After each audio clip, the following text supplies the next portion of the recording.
Hey, it's on Locksmith. All right, we got our 4-button key remote here. We're going to change the battery on. It's a simple task. You need a flat tip screwdriver, and you're going to need one CR2032 battery. If your keys are attached to your remote, go ahead and leave them on. They're not going to be in the way. This task should take you under 2 minutes, but we're not trying to set no records here.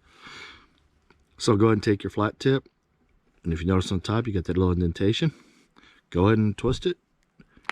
And you notice how it just pops open? There we go. Now, before you want to open it up, your 3 buttons right here, put them face down. I'll show you why here shortly. It's a lot easier to deal with. Go ahead and open it up. Now that you've opened it up, take your flat tip screwdriver, push your emergency button back in. They like to pop out, just from experience I've seen. Take the board out. If your circuit board's sticky on the side or anything, or the rubber for your buttons are, go ahead and just pull this thing out. Go ahead and wash it off in some warm water. Make sure you dry it thoroughly before you put it back together.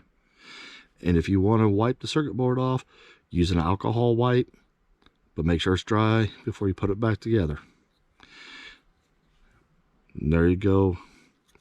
Now you notice right here, you've got the 3 panels, little tabs, but you got this half of it that's open. That's the direction you want the battery to go.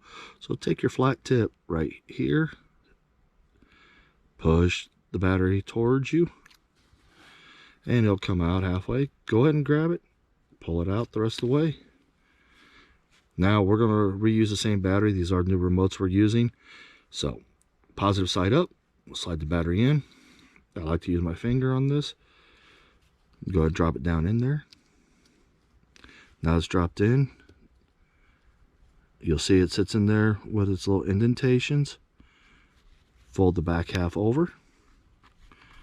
Snap the side and work your fingers around it. Now we've got it snapped together. If your vehicle's not by you, go ahead and hit your lock button. You'll see a little light come on. If the vehicle is by you and you hit it, you should hear your vehicle go chirp or whatever you need. Hey, if this video helped you out, if you would, give us a thumbs up, and thanks again for watching another Sergeant Locksmith video, and let's stay safe out there.